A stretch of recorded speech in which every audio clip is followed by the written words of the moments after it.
proceed. Thank you very kindly for it. This seems a especially good time to discuss the problem of mental stress. For the last 2 weeks, the newspapers have been filled with causes for anxiety. Nations that hardly seem big enough to take care of themselves have an irresistent impulse to conquer the world. And now very small countries with nuclear weapons become a hazard to greater powers. So in all of this situation, the average person living under these conditions is almost certain to develop a very good form and an intense form of political stress. Now, political stress is a form of mental stress. Mental because it involves irrational procedure. The individual thinks about what is happening.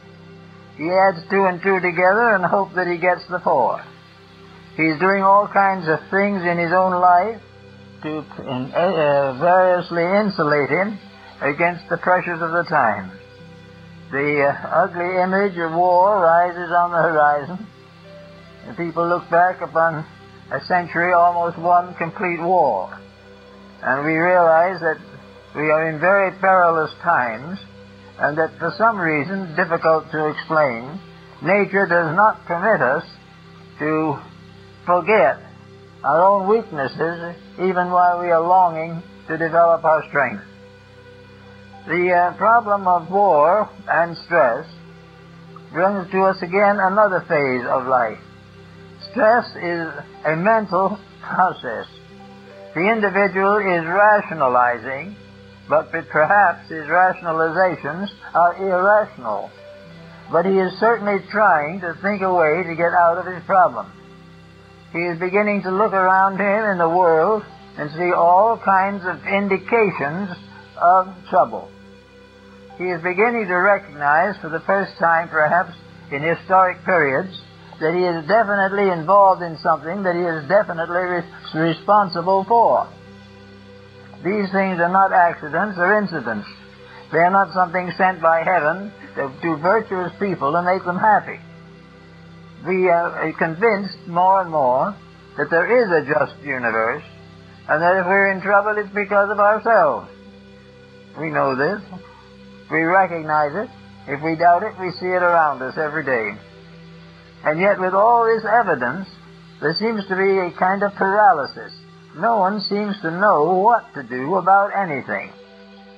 The reason being, in nearly every solution that has been offered, there is a strong stratum of selfishness. Self-interest dominates all solutions, and while self-emphasis does dominate, there will be no solution. So we are confronted with a problem that may drift into the next century and may explode at almost any time in the next 10 years. A problem in which our own life and the way we've lived it is catching up with us.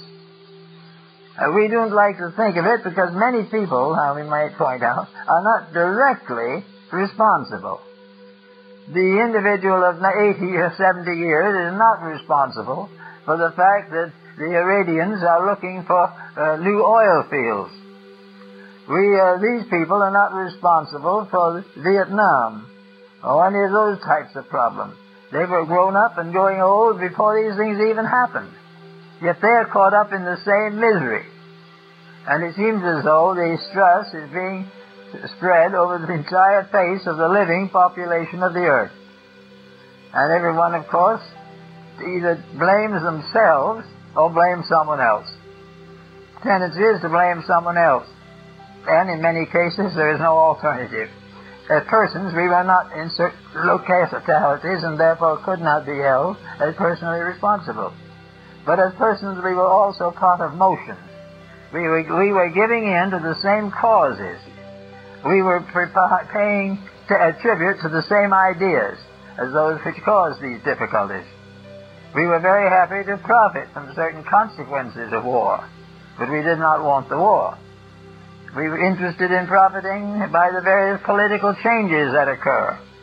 We are interested in profiting by the new inventions which ensure greater strength in military matters. We are very anxious for the defense, but we do not want to be blamed for the offense. We do not wish to be held responsible, but we would like to be held rewardable if the thing goes through. Well, the pattern is impossible. It simply cannot happen. We have got to face the facts. Now, when we start out in life as small children in a reasonable family, we start in usually with a considerable amount of self-pity. The small child does not understand why it should ever be punished. It does not realize that there's a necessity for discipline. It is simply a little creature with all arms and legs that wants to do what it pleases. And if it gets spanked for some mistake that it makes, it doesn't even rationalize the problem, breaks into tears, everyone gets excited, and finally everyone forgives the child who was wrong in the first place. These things are the way it is in a family. Now, the earth is a big house, and this is the family. And in this family that we have here today, who is to say what is justice? Lots of people feel that a God who loves us should forgive us, that she should send the Messiah long before the blow falls. The little child in the family who makes a mistake is quite certain that it should be forgiven, and in most cases, in a short time, it is forgiven. There is no grievance held. But everywhere we find the tendency of the individual and the collective to accept punishment as unjust, something that should never have happened to them. It was all right for some other nation to be caught in a difficulty, but we are above these things. And so everybody being above everything, things go the way they do now, and we are in great trouble. Now the troubles start upon us and then move in on us. We are today difficult to handle as people. We are emotional, upset, discontented, in a state of fear and remorse or anticipation. The individual is remembering all the little mistakes he made, and nations are forgetting or trying to forget some of the big ones they made. But in all cases, the thing that doesn't work is a reminder of something. It is a reminder of a process that was not right, or a concept that was not right. And according to the good book, and we have no better authority at the moment, all things that are to come out well must have an honest beginning. We must be moved by right motives.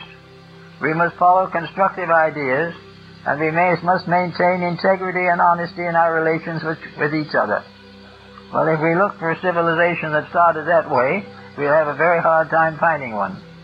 For nearly all progress has been one form of warfare or militarism on top of another. There's been no real definite effort to be kind to someone we don't like, or to love to have other people have money that we wish we had. All these things are beyond our understanding, and we are assuming, of course, that a God somewhere understands us, but doesn't understand the other side of the question. So we are always on the misunderstood side, or something. Now, the question arises among a good many Christian people, with whom I've been discussing some of these matters, is how can and why does a benevolent deity permit a militarism such as we have today? Well, we can have the same thing when someone says about the neighbor, I wonder why they forbid their small son to go out under the trees at night and smoke pot. They don't allow it, it happens. And they cannot resist the pressure of the child's determination to do what it wills, regardless of consequences. So the parent says, no, you shouldn't. The child says, yes, I will. And when they get too tense, the child walks out and goes where it can smoke in peace, and after a few years is buried with a number of his friends. The picture is the same, always in the same direction. The struggle against law and order, and against that, appetite and ambition. So we have the thing today. The world of the Middle East is just a big family, squabbling as families do, and always looking for some way to make an advantage out of the squabble. Everyone knows exactly what is happening. They know what is happening.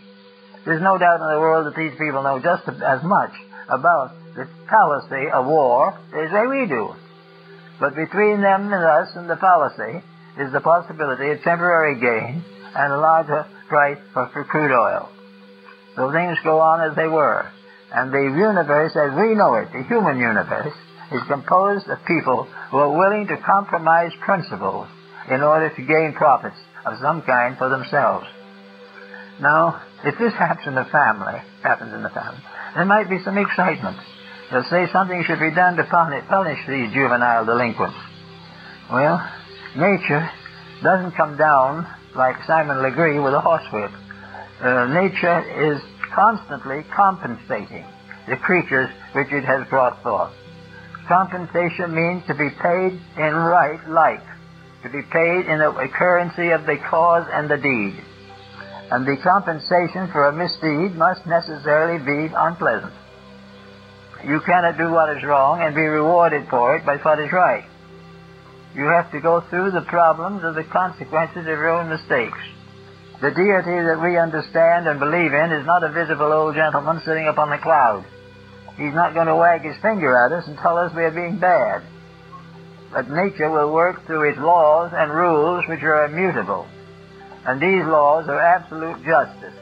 And absolute justice, in the last analysis, is the highest form of love. When we do what is right and maintain it, the guardian powers of life reward us. When we voluntarily and intentionally do what is wrong, simply because it is easier or more profitable, the gods of laws and orders and of natures and stars do not reward us with a happy life. So we earn what we hope to have. And if we hope to have wealth, we have it, but we have the troubles that come with it. And we will have these troubles as long as we live the way we do now. So we have another crisis. Well, is it going to break out into war? Are there going to be more great struggles? Are we going to have brother against brother? Are we going to have God fighting against God, so to say? Are we going to have more tragedies? It's almost impossible to imagine tragedies greater than those we've already had. And in the last century, presumably the most enlightened century of all time, we had the worst wars of all time. We had the greatest destructions that have ever been known on the planet. Why? Not because God didn't love us, not because the universe was against us, not because of the terrible pressures of laws that we can't understand and never will understand, simply rewards for actions we do understand and should do something about. We are getting exactly what we deserve. Now that means, of course, that it looks as though those who don't deserve are getting punished also. And this looks very difficult. It seems also difficult to us when we see a family consisting of a mother, father, and one child, possibly illegitimate, that the child has to go through the suffering that it does not deserve because of the mistakes or indifferences of the parents. And it looks as though good people all over the earth are being wounded and destroyed by bad people. And that this goes on and on and on. But there's a little more to it than shows on the surface. In nature, there are no elderly gods like Odin with one eye walking the earth with his iron-bound staff. The laws of nature operate through their own structures of law. And the structures are very exact. The structure says definitely, as ye sow, so shall ye reap. Now this sounds very ferocious perhaps, but actually it is absolutely just. And justice is the only basis of security anywhere in nature. If laws are not honest and are not honestly kept, then we have no security. Never will have. But if we do manage gradually to increase in our valid use and understanding of laws, then we are rewarded openly. Things go much better. So we have not an elderly gentleman as the grandfather of the family. We have a universal pattern of realities which has been given to us so that we may build a life suitable to our own needs. Now among those who are in trouble at the moment, we are reminded again, of course, of the thought in the Bible that many may fall on the right and left hand, but the just man shall not be moved. So what we have to realize is that somehow the person who doesn't deserve it isn't going to get it. The individual who deserves something better will get something better. And everywhere along the way, the division between the wheat and the chaff is real. That we are not going to be punished for being right. We are going to be chastised, moderately usually, for being mistaken. And if that mistake is impelled by covetousness or personal destructive ambition, then the penalty gets heavier. But the fact of the matter remains is that we are rewarded for being right. And the right person is protected. Now, how does the right person get to be protected? Well, being the right person isn't a quick job. Being a right person isn't going to be one who goes to bed on Saturday night a mistaken person and wakes up Sunday morning a right person. It's not going to be like that. Neither joining religious orders or reading the scriptures is going to do it. Nothing that we talk about, nothing that we discuss or rationalize will do it. The only way that we can be a right person is to be one. And to be a right person in nature means to keep the rules of the game. Regardless of how we feel about it, if we do what is right, we come under the protection of those powers that guide all things. So always in every generation, in every cycle of life, there are small groups who keep the rules. And those are the small groups which we associate with progress. We associate those small groups with the great religions of the world, with the great philosophies, with the great founders of idealistic sciences, the artists, the musicians, all who have devoted their lives to beauty and truth and wisdom. They, in a way, are the ones who are the salt of the earth. Now, sometimes it happens that some of these people have all these characteristics, these loves of things, and still they're not honest.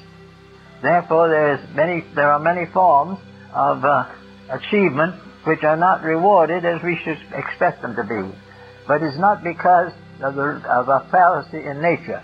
It is because the achievement was not achieved the way we thought it was, or we did not understand the meaning of the lesson that we were being taught to learn. In this 20th century, we have a lot of lessons. We have lessons on almost every subject dealing with human relationships. We have even lessons concerning interstellar space. We have relationships and lessons in the advancement of industries. We have lessons in the advancement of health. All these things are in pattern. And we are placed as never before in the presence of the greatest opportunity that a form of life has ever known, and the greatest responsibility that accompanies that opportunity. To make most of the opportunity, we must accept the responsibility. And to expect the responsibility means to live in harmony with the laws which protect us against the shortcomings of ourselves and each other. This is therefore part of the problem of stress in a political system or in the mental level. The mind is a great excuser, justifier, evader. The mind can talk us into anything and out of anything we wish to allow it to do, and yet nothing that the man does, any more than what the earth does, can break a rule without breaking harmony. The mind is to be used in a certain way. The mind is given to us to find the truth. When we use it for any other purpose, we get into trouble. When you try to use a skillful thought as an escape from a virtuous action, we are in serious trouble. The mind must be used as it was intended to be used. If the mind is converted to selfishness, it will give us one dynamic empire after another, each one of which will fall in ashes and decay. Every time we use the mind selfishly, we are in more trouble. And yet it seems to us, usually, that the mind was given to us for that reason, to make us have trouble. We feel sometimes as though the trouble is part of some tyranny in space, that this mind is being used definitely and indefinitely to hurt us, that it makes us do what is wrong whether we want to or not. All this, of course, is entirely untrue. The mind was never taught to do us any harm. The mind was never taught to do what is wrong. The mind is therefore an instrument of discovery. The mind is like a book to be read. It is like a good strong axe to be used. The mind is something that can help us to find reality, but it is not intended for it to become a means of evading the results of our own actions. But when we start to use the thought to get out of difficulty, then we have one kind of mistake or false thinking of another. We have an evasion or an avoidance. We have the mind misused. The moment the mind tries to get us out of a discipline which we should be in, the mind doubles the dose. The moment we do not use the corrective properly, the corrective becomes worse. Now, this does not mean that God is not in His heavens or truth does not run the planet. It means that the individual creatures on the planet either keep the rules or break them.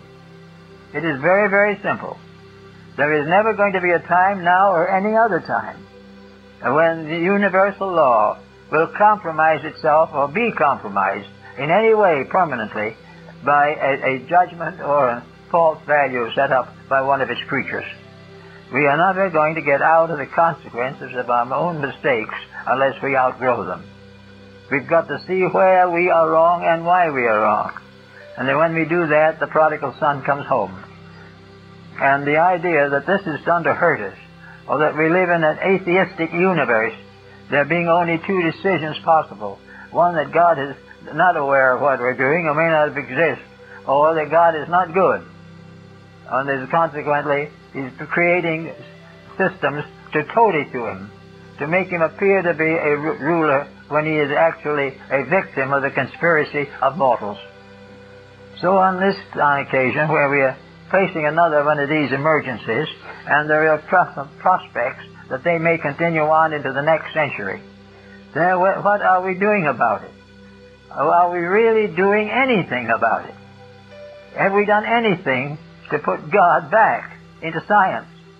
And when I say God, I don't mean the worship of God. I mean the living of the divine life as it was ordained. There are rules of how to live. Until we keep those rules of how to live, we will suffer and die. Are we really seeking those rules? Or are we seeking ways, as we always have, for evading them, avoiding them, compromising them, or escaping their consequences? Is it true that we are in music, or doing the best we can to discover the music of the spheres? Are we seeking universal harmony, or are we seeking nothing more or less than an excitement to take our minds off of our own mistakes? It's what we call hot music, nothing but part of the fumes of a greater heat coming up from below. That's a very great question. Now, also, we have to say, what about business? Yes, business is important. It is important. We have a term for a certain kind of business called monkey business. And that's what we have. We have not even the wisdom of the anthropoid ape or the Pithecanthropus erectus. We just have ordinary monkey wisdom. Monkey wisdom which doesn't know what it is doing and never has. Wisdom which attempts to justify the fact that when three foolish men get together and make a law, that law becomes an eternal truth. It doesn't. If everyone on earth voted for the same thing, and that thing was wrong, it would still be an untrue vote, and it would still be an imaginary solution. Things have to fulfill themselves. The deity that rules all things is infinite wisdom and infinite love. Infinite wisdom shows the way, and infinite love shows the patience of the infinite in its constant relationship with its own creations. There is no intention on the nature, part of nature, to be cruel. There is no intention or need for nature to cast great monuments of fire into space. There is no need for wars, for such compromises as bankruptcies, plagues, earthquakes. These things are not cosmic necessities. They are the consequences of broken rules, laws that have been mistakenly interpreted, or most of all, perhaps, have been passed on from generation to generation, with children in school and on and up, simply to make us understand the fact that we are in this world for one purpose only, to get as much fun out of it as we can, to get as much money out of it as we can, and to get out of it before the payments become due. This is a very grave problem. So now, here we are. Here we are facing into the problem of mental stress. we are going to always be in stress with ourselves, our children, our neighbors, and everyone else, unless we have a clear understanding of the proper basis of relationships.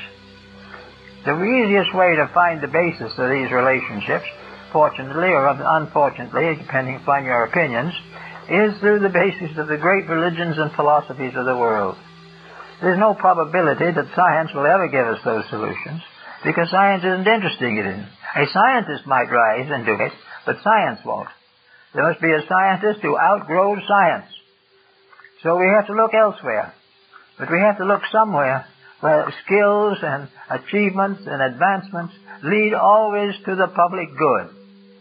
Now, I saw a book a few days ago that someone handed me to look at, written quite a ways back in the 30s somewhere, on the development of the computer and television and this type of thing. And the book was written by somebody who was pretty insightful and pretty well described exactly the mess that these discoveries have caused. That instead of these wonderful discoveries leading to new advancements, knowledge and understanding, more world peace, more equality, more jobs, more kindness between nations, more tolerance between religions, instead of these desirable ends, all we're getting out of it is more noise and more crime. So, this means that we are not able to take on even an advancement without abusing it. Everything that we get now has to be termed in measures of dollars. If we can make $2 grow where one grew before, then we consider ourselves very progressive. But in the truth of the matter, in the great orders of space, it makes no difference whether $1 grows into 2 or 1 into 10. The whole pattern is one of integrity, and whatever name we call it, anything that breaks those integrities is in serious trouble. And so are we, as long as we continue to break them. And we are beginning to realize now that television is getting us into trouble. We realize that what was hoped would be a great step forward in education has now become a great step forward in the propaganda of crime and degeneracy. We know definitely that the use of television and computerism to help us to advance the common state of man is of very little consideration. Even where these are public instruments, they are exploited for the benefit of private business. So all this shows the way a thing is going. And it also shows why, at this particular moment, each individual has a job on his hands. He's got to convert himself to the kind of world he lives in, know why he's in it, and know how to get out of it. Now, the getting out of this world doesn't mean suicide. It doesn't mean becoming a hopeless addict to various drugs or bad habits. It means a solution. We are in a mess. We are definitely voting for a mess whenever a vote comes up. Whenever we buy something, we are buying a mess. Whenever we plan a career, we are planning to fit into the mess. And our retirement is what we hope to be, will be a retirement out of the mess, but actually into private or public facilities which will charge us thoroughly to take care of our closing years. Everywhere we go, the same problems are. Now, you can look around, you may will find occasionally, someone who is understanding of these things. But for the great majority, it's a case of setting down and using the mind to solve the problems of daily living. It is up to the mind to give us the answers we have to have. And one of the answers that we get, first of all, when we think it that way, is the answer of integrity. The first thing we've got to find out is what is the honesty of the matter. Then we have to say to ourselves, and prove it by careful thought and research, that the good man is not punished for the sins of the evil ones. There is no way that evil can contaminate us unless we are subject to contamination because of weakness in our own natures. If we are basically selfish, there will be always something that can create a mood of selfishness. If we are constantly wielding in a world of antagonisms, of jealousies, and of competition, as long as these factors are strong in our own minds, we will have these problems. That is why in the old days wisdom was separated widely from wealth. In Greece and Egypt and India and those ancient countries, wealth was not a distinction. Some were born wealthy, and some gained it, and some won it by war, but it was not essentially an achievement. War was one way of controlling the bodies of things, but wisdom was the way of unfolding the inner life of things, the bestowal of integrities upon the patterns of living. Therefore, we were very definitely involved in the problem of gaining freedom from the stress of our own addictions. The individual who has been smoking heavily of cigarettes for 25 years has trouble breaking away. He gets headaches, he gets sick, he takes the cure, he breaks down, he comes back to smoke again, he gets another and keeps on going until either he quits or the throat cancer takes him out. Now this is the same way with civilization. We have war after war, revolution after revolution. Great industrial institutions rise and fall. The banking system builds tremendously and then collapses. Everything we do that is purely material and self-centered ends in trouble. There is no way of making mistakes permanent and valuable. They are always impermanent and worthless. So we come to the point where we have to try to find out what to do about them. And one of the things we have to do about them is go right back to our own childhood. We will assume that nature was a kindly parent, wiser and more loving than any else. Nature gave us all a chance to come into this world. The moment we get out of that unseen world, we move from the invisible to the invisible and become a part of the life of physical, embodied creatures. The child that is the unborn is a strange and wonderful thing. The moment it is born into this world, it is a little crying creature waiting for us to take care of it. And in fact, giving us the greatest affection, love, and vitality that we can ever know. But this coming into embodiment is integrity coming into life. It is the reality of things impressing themselves upon living creatures. If a virtue becomes embodied, the person who has it is called virtuous. And this virtue is not just simply a mental attitude. It is not a compensation for being unselfish when you really want to be rich. Not at all. It is the fact that you have outgrown a fallacy. You have outgrown something that was ultimately going to kill you and have chosen rather that which will ultimately bring you to eternal life. And nature, that is nature's love. Nature's love is to see you grow. And your idea, for most part, in the material world, is to resist growth in every way possible because it interferes with immediate profit or social standing. Yet this social standing and this profit vanishes away, and it becomes part of a great lost world which can never be restored. We are gradually reaching the point now where a decision is inevitable. We are going to have to decide what constitutes a good life. That we can use almost any invention that we have for the benefit of all concerned if we take selfishness and self-interest out of it. We can grow beautifully in all the ways that we ought to grow if we stop thinking of growth merely as wealth. The individual who believes that growth is getting into a higher bracket of public office is a mistaken person. He has mistaken the reason for himself. That doesn't mean he couldn't have a higher office, but we'd have to be elected for a different motive, for a different reason.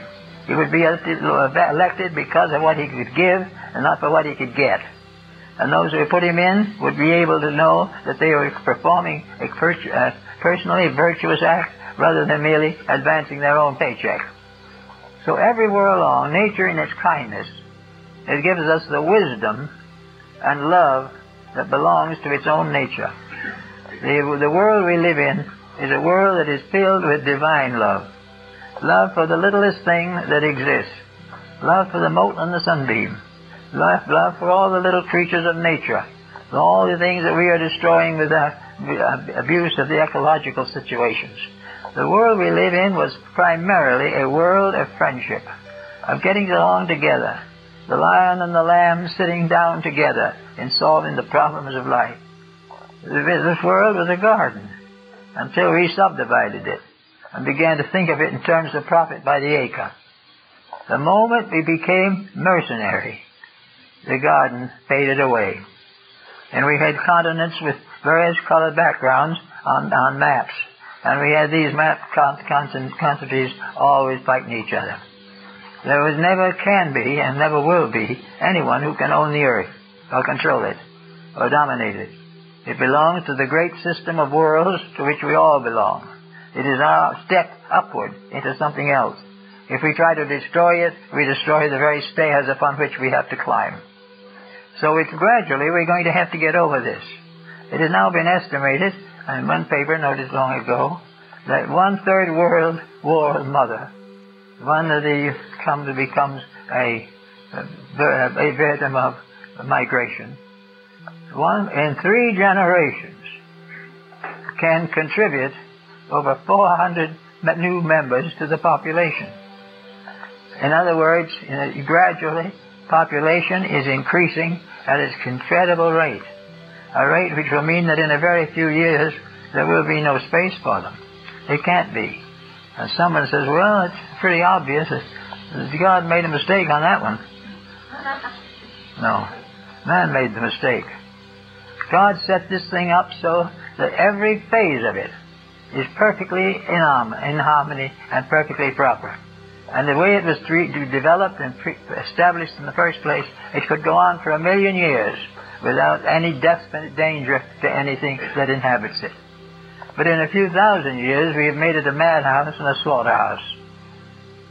And there's where the thinking has to change. So, we come now to our present day. And we come to consider the situations that we are going to face when we begin to think in terms of the effect of stress upon mind. Stress upon mind means gradually discouragement, fear, anxiety. It begins to doubt the will and goodness of providence, doubt the kindness of your own friends, doubt the integrity of your own family. Little by little, stress creates evil. If it is not there, it will be suspected. If it is there, it will be exaggerated. And little by little, the planet will become a mass of isolated individuals, each frightened of all others. Every animal afraid that it will be eaten for meat. Every plant that will be ground up to something. Every elephant that will be killed for ivory. And every human being will be worked to death to the advancement of the fortunes of a few. All these things are coming unless somebody does something about it. And the place to where it should be done is where it began in the first place, in the Garden of Eden. It should have been there.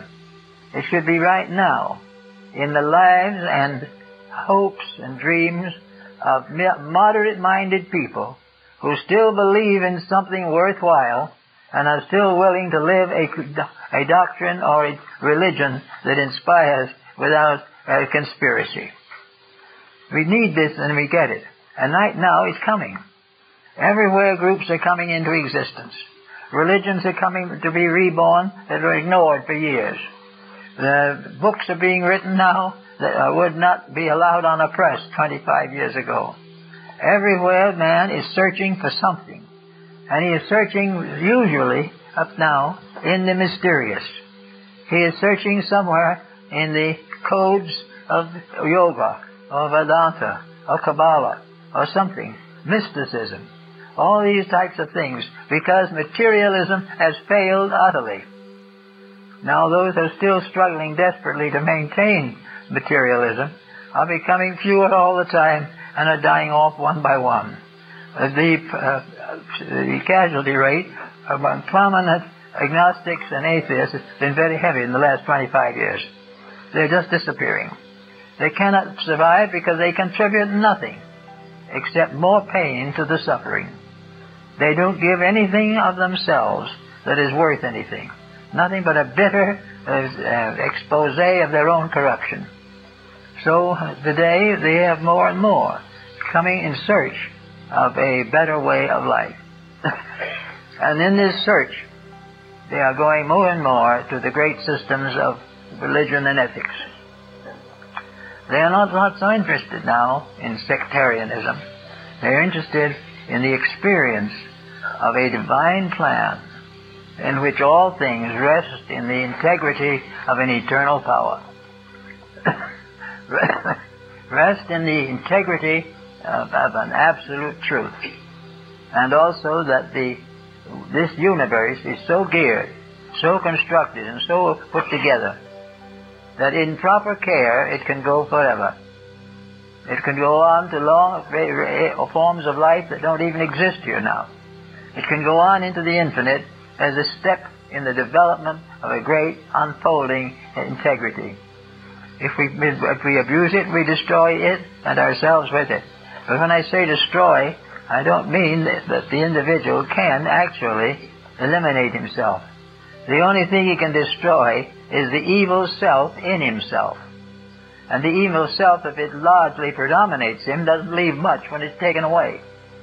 It doesn't leave a happy, healthy creature. It leaves something frightened to death because of its own infirmities and mistakes.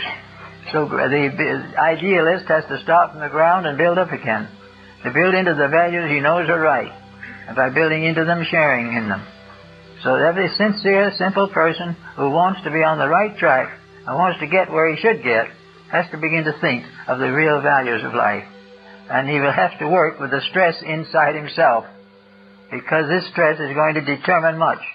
Stress is going to be the fight between Joe, the man looking for a fortune, and Joe, the man looking for love and respect. He's going to find him without struggling against the very forces not long ago he believed to be realities. We're going to find him more and more interested in simple, common, everyday kindnesses. We'll find that there is a love that tells more than wisdom can ever tell. And that in working together with humanity for the advancement of the common good, we find the real job for which we were intended. The individual who works for himself alone is a pretty lonesome character. But the individual who works with others and with himself to the service of others beyond his own need, they're a pretty wise person. So we think now more and more of this problem of tension as the struggle of the individual against the pressures of a corrupted, neurotic society. We see it becoming worse all the time. We see the school systems collapsing. We see the utilities failing. We see nations who are perfectly willing to go to war because they want a few cents on oil. We find countries breaking off into fragments so small that they can't politically exist. Everything done according to tremendous urges of selfishness and a few despots who are determined to exploit the errors of the common people. So this proposition we see. But what can we do about it? Well, we can do one thing. And if enough people can do that, we will be going somewhere. The one thing is the individual can convert himself. He can find in his own experience a source for the realization of the victory of good over evil, of eternity over time, and of spirit over matter. He can experience every day that he lives in an unfolding universe, which has always been there, but he didn't see until he opened his own eyes. No one else can open his eyes for him. All the schools in the world can't open them, because their eyes are being opened only by dedication, by a desperate statement of conviction, by a determination to achieve to a higher degree of individual integrity. The individual who takes a quiet obligation in his own heart and in his own mind and keeps that obligation is already an immortal creature. He is consciously immortal. He was always immortal, but he didn't know it. But when he keeps the rules, he becomes aware of his own conscious immortality, and in so doing lays the program for ages to come of growth, unfoldment, and dedication. When selfishness dies, the soul is released. The moment avarice, conflict, and chicanery are overcome, the inner life of the individual can express itself. The inner life of man is essentially a soul power, a power that contains within itself the infinite blessing of deity and the infinite strength to accomplish all that is necessary for the perfection and revelation of itself. There is nothing lacking in the universe. Deity has not bestowed its preciousness upon one sect, upon one group, one race, or one family. It has given of itself to one who is true, anyone, slave or superior, who is dedicated to truth, dwells in the spirit of wisdom, and in peace with the inner life. This peace with the inner life is the end of stress. It is the only end that stress can come to. There are no ways that it can be anything else except peace. And peace is not stagnation. It is a new experience of what is important and what counts. Peace is a sudden realization that which inwardly brings joy to the soul, it brings fulfillment to the life. Peace is therefore a gentleness with space, being a part of a great universal purpose, and that in that great purpose there is room for all to grow and all happiness to be achieved. This purpose is not responsible for war, yet man is responsible for war. We are all responsible for the sins we suffer from, and the only remedy is to cure them in ourselves. And the only way now, apparently, that the infinite power has found a way to cure us is to make these mistakes so terrible that we can't endure them. That doesn't mean that the powers that be make them terrible to destroy us, but makes them terrible to awaken us to the need that is within our own consciousness. Man has a purpose that is beyond the boundaries of time and space as we know it. Man has a purpose somewhere out there, into the infinite world of creation and of good. It is part of a great redeeming life that moves through space and time to the fulfillment of its own purpose. And somewhere beyond the stars, and beyond the light, and beyond the mysteries of time and space, is a mysterious purpose. A purpose which we are so far ahead of us that we don't know what it is, but towards which we work. And every step in the right direction is a release from limitation and a participation in the next step of this great revelation. Every backsliding is a mistake, binding us back again to a world that has done nothing but hurt us from the beginning of time. Sin is therefore the individual feeling incapable of growth. Sin is to assume that growth is evil, that progress is wrong, and that physical things which hurt each other are right. This is not possible. The final thing, that peace is right, means that we must find peace. And the individual, to find peace, must discover it in the only place where, as a person, he can discover it, and that is in the quietude of his own soul.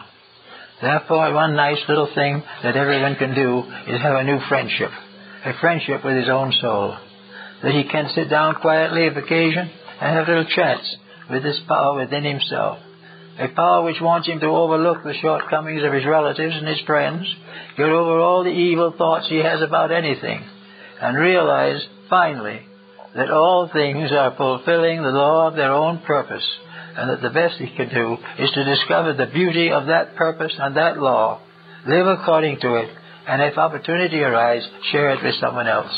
There is no reason why this journey through life should just be one war after another. There may be wars and rumors of war, but the just person sees through them, knows what they are, and realizes that out of this wanderings in the wilderness, the human soul will come ultimately and finally to the promised land, which is its proper home. When we realize that, we know exactly why we're here. And when we know why we're here, we also have the peace of mind. We doesn't worry anymore what Iraq does to Iran. These things will be for them to decide, and they will be rewarded or punished according to the measure of their integrity. The purpose that we have is to remember that we mustn't think of these things in terms of other people getting away with being bad, while we have to suffer for being good. This is not it. No one ever suffered from being good. They suffer from a false sense of goodness. They fall usually from a goodness which is frustrated selfishness. And while that remains, that isn't the answer. But there's no reason why those who have understanding and insight cannot live a good and enlightened life in the very world we're in. And that in this case, that will reduce tension and reduce stress. Stress is a sense of discontent, of disconcertion. Stress, as we know it, is a sense of unfairness.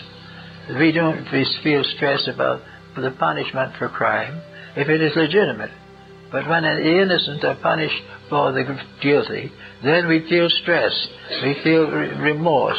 We think there's something wrong in the plan of things. But what we have not learned is that no one yet has been punished for being right. Many are punished trying to be right. Many have had to go to give up a great many things that other people believe necessary in order to gain right.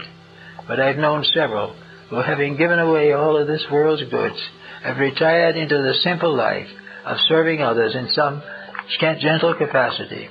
I know a man back east who, after the Depression of 1929, lost practically all of a vast fortune, including the family fortune. He could have started over again. He could have been a millionaire again, but he didn't. He took the crumbling remains of what was left, very little, and went out and went into an African Indian reservation and settled down there to help these people to gain their proper rights and liberties and get proper schooling and medical attention. He gave a lifetime to this purpose. He was never paid anything.